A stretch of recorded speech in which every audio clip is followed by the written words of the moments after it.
morning, students. Welcome to RDS group of school. This is your Hindi video. This video is for class 8th. यह video आपकी संस्कृत के book Ruchira का है. आज हम पढ़ेंगे 3rd चैप्टर डिजी भारतम तृतीया पाठा यानी तीसरा पाठ डिजी भारतम.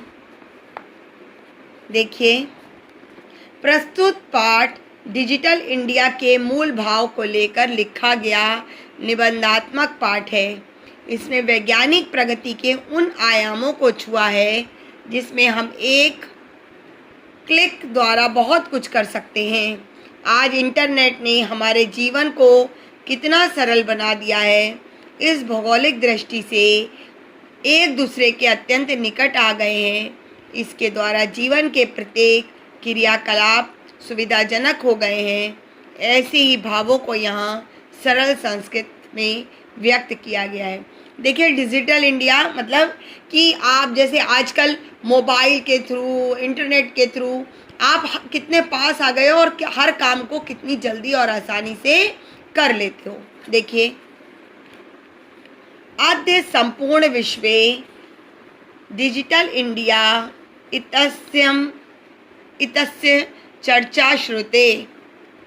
आज संपूर्ण यानी पूरे विश्व में डिजिटल इंडिया इसकी चर्चा सुनी जाती है. अस्य पदस्य का भावा इति मनसि जिज्ञासा उत्पद्यते. इस पद का क्या भाव है, इससे मन में क्या जिज्ञासा उत्पन्न होती है. मतलब डिजिटल इंडिया जो सुना जाता है इससे इसका क्या भाव है और इससे मन में क्या जिज्ञासा उत्पन्न होती है. काल परिवर्तनेन सह मानवस्य आवश्यकता अपि परिवर्तते. इस समय के परिवर्तन के साथ मानव की आवश्यकताएं भी परिवर्तित होती हैं. प्राचीन काले ज्ञानस्य आदान प्रदानम मौखिकम आसीत्. विद्या च श्रुति परंपरया गृह्यते स्म. प्राचीन काल में यानी पुराने समय में ज्ञान का आदान प्रदान मौखिक था, यानी मुंह से आदान प्रदान होता था. विद्या श्रुति परंपरा याद मतलब विद्या और सुनने की परंपरा. विद्या जो है सुनने से ही ग्रहण की जाती थी, मतलब सुनकर ग्रहण की जाती थी. जो ज्ञान था वो सुनकर ग्रहण करते थे. अनंतरम तालपत्रोपरि भोजपत्रोपरि च लेखन कार्यम आरब्धम. आरब्धम का मतलब होता है शुरू हुआ. उसके बाद ताड़ के पत्तों और भोजपत्रों पर लेखन कार्य आरंभ किया गया. परवर्तिने काले कर्गदस्य लेखन्या च आविष्कारेण सर्वेषामेव मनोगतानां भावानां कर्दरोपरि लेखनम प्रारब्धम. देखिए, परिवर्तन के पश्चात कागज के लेखन के आविष्कार से सभी मन के भावों को कागज पर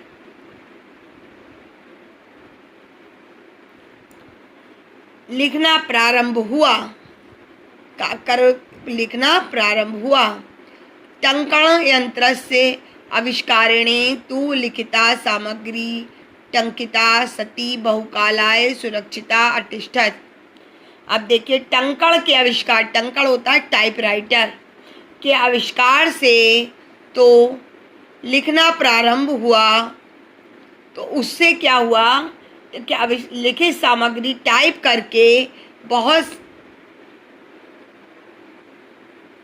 बहुत समय तक सुरक्षित रखी जा सकती है. वैज्ञानिक प्रगति यात्रा पुनरपि अग्रे गता. वैज्ञानिक सुविधा से प्रगति यात्रा और आगे बढ़ी, यानी पहले सुन के हुआ, फिर कागज पे भोजपत्रों पे हुआ, फिर कागज पे हुआ, फिर टाइपराइटर से हुआ, फिर विज्ञान की और यात्रा आगे बढ़ी। अद्य सर्वाणि कार्याणि संगणनामकेन यंत्रेण साधितानि भवन्ति। आज सभी कार्य कंप्यूटर नाम के यंत्र से साध्य होते हैं, यानी उसके द्वारा पूरे होते हैं। समाचार पत्राणि पुस्तकानि च कंप्यूटर माध्यमेन पठ्यन्ते लिख्यन्ते च। समाचार पत्र और पुस्तकें कंप्यूटर के माध्यम से पढ़े और लिखे जाते हैं। कर्गदो धोगे वृक्षाणाम उपयोगेन वृक्षा कत्र्यते स्म। अब देखिए, कागज के उद्योग से वृक्ष उपयोग के लिए वृक्ष जो है काटे जा रहे हैं। परम संकरणस्य अधिकाधिक प्रयोगेण वृक्षाणां कर्तने न्यूनता भविष्यति इति विश्वासा। कंप्यूटर के अधिक प्रयोग से वृक्षों के कटने में कमी होगी, ये विश्वास है। अनेन पर्यावरण सुरक्षाया दिशि महान उपकारो भविष्यति। इससे पर्यावरण सुरक्षा की दिशा में महान उपकार होगा। आगे देखिए, अधुना आपणे वस्तु क्रियार्थम रूप्यकाणाम अनिवार्यता नास्ति। आज के आधुनिक अधुना में आजकल के आधुनिक बाजार में वस्तु के खरीदने के रुपयों की अनिवार्यता नहीं है। मतलब आज बाजार से चीज़ें खरीदने के लिए रुपयों यानी नोट की आवश्यकता नहीं है। डेबिट कार्ड, क्रेडिट कार्ड इत्यादि सर्वत्र रूप्यकाणां स्थानं गृहीतवन्तः। डेबिट कार्ड और क्रेडिट कार्ड ने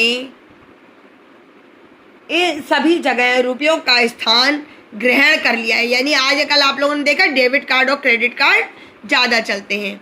वित्त कोशस्य चापि च कार्याणि संगणक यंत्रणेन संपादन्ते।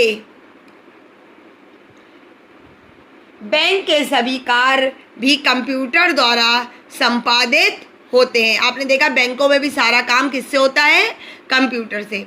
बहुविधा अनुप्रयोगा मुद्राहीनाय विनयन सहायका संति। एक एपीपी सुविधा है, उसके प्रयोग से ये जो है कैशलेस में सहायता करता है। मतलब पैसों रहित, मतलब लेन देन में सहायता करता है। उसमें आपको कैश नहीं देना होता, ऐसे ही ट्रांसफ़र हो जाता है। आगे आइए, कुत्रापि यात्रा करणीया भवेत् रेलयान यात्रा पत्रस्य वायुयान यात्रा पत्रस्य अनिवार्यता अद्य नास्ति।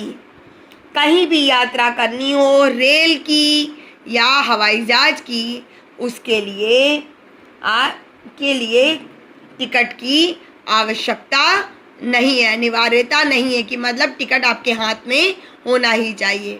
सर्वाणि पत्राणि अस्माकं चल दूरभाष यंत्रे ईमेल इति स्थाने सुरक्षितानि भवन्ति, यानी संदर्शनं वयं सौकर्येण यात्रायाम आनंदम गृहीमा। आज देखें, सभी पत्र हमारे मोबाइल फ़ोन के ईमेल में सुरक्षित हो जाते हैं। आपने देखा टिकट आजकल हम लोग ऑनलाइन बुक कर लेते हैं, तो क्या होता है, मेल में हमारे आ जाते हैं या फिर फ़ोन में सुरक्षित हो जाते हैं। इसको दिखाकर हम सुगमता से अपनी यात्रा का आनंद ग्रहण करते हैं। चिकित्सालय अपि उपचारार्थ रूप्यकाणां आवश्यकतांत नानुभूयते। देखिए, अस्पतालों में भी उपचार के लिए रुपयों की आवश्यकता नहीं होती है। सर्वत्र कार्ड माध्यमेन ई बैंक माध्यमेन शुल्कम प्रदातु शक्यते। सब जगह कार्ड के द्वारा या ई बैंक नेटवर्किंग देखिए उसके द्वारा पैसों का आदान प्रदान या पैसा दिया जा सकता है। आगे देखिए,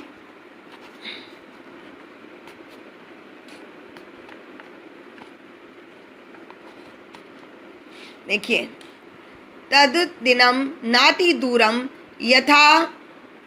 यदा वयं हस्ते एकमात्रं चल दूरभाषयंत्रमादाय सर्वाणि कार्याणि साध्यतु समर्था भविष्यामः। वो दिन दूर नहीं जब हम हाथ से एकमात्र मोबाइल फ़ोन लेकर सभी कार्य करने में समर्थ होंगे। वस्त्र पुटके रूप्यकाणाम आवश्यकता न भविष्यति। वस्त्र पुटके जेब में रुपयों की आवश्यकता नहीं होगी, यानी जेब में रखने के लिए हमें रुपया ज़रूरी नहीं होगा। पासबुक चेक बुक इत्यनयो आवश्यकता न भविष्यति। पासबुक और चेक बुक की आवश्यकता भी भविष्य में नहीं होगी। पठनार्थ पुस्तकानां समाचार पत्राणि अनिवार्यता समाप्त प्रायः भविष्यति। पढ़ने के लिए पुस्तकों की और समाचार पत्रों की अनिवार्यता भी समाप्त हो जाएगी। लेखनार्थम अभ्यास पुस्तिकायां करगदस्य वा नूतन ज्ञानान्वेषणार्थ शब्दकोशयापि आवश्यकता न भविष्यति। लिखने के लिए कॉपी की व कागज की और नए ज्ञान के खोज के लिए शब्दकोश की भी आवश्यकता नहीं होगी। अपरिचित मार्गस्य ज्ञानार्थ मार्गदर्शकस्य मानचित्रम आवश्यकतायाम अनुभूति अपि न भविष्यति। अपरिचित रास्तों पर जाने के लिए मार्गदर्शक और मानचित्र की आवश्यकता यानी उसकी भी ज़रूरत नहीं होगी। जैसे रास्ते में जो चित्र लगे होते हैं उनकी, आजकल आप लोगों ने देखा है मोबाइल में ही सब कुछ मिल जाता है। एतत् सर्वम एकेनैव यंत्रेण कर्तुं शक्यते। ये सब कार्य एक ही यंत्र से किया जा सकेगा। शाकादि कार्यार्थम फल कार्यार्थम विश्राम गृहेषु कक्ष सुनिश्चितं कर्तुं चिकित्सालय शुल्कं प्रदातुं विद्यालय महाविद्यालय चापि शुल्कं प्रदातुं किं बहुना दानमपि दातुं चल दूरभाषयंत्रमेव अलम। देखिए, सब्जी खरीदने के लिए, फल खरीदने के लिए, जो विश्राम गृह में जो कक्ष सुनिश्चित होटल में हम लोग रूम बुक करते हैं करने के लिए, चिकित्सालय में शुल्क देने के लिए, चिकित्सालय यानी हॉस्पिटल में पेमेंट करने के लिए, विद्यालय महाविद्यालय में भी फीस देने के लिए मोबाइल फ़ोन उचित साध्य होंगे, यानी मोबाइल फ़ोन से सब कुछ किया जा सकेगा। डिजि भारतम इति अस्या दिशि वयम भारतीया द्रुतगत्या अग्रेसरामा। डिजिटल भारत इस दिशा में हम भारतीय तेज गति से अग्रसर हो रहे हैं। Now this chapter is completed. Have a good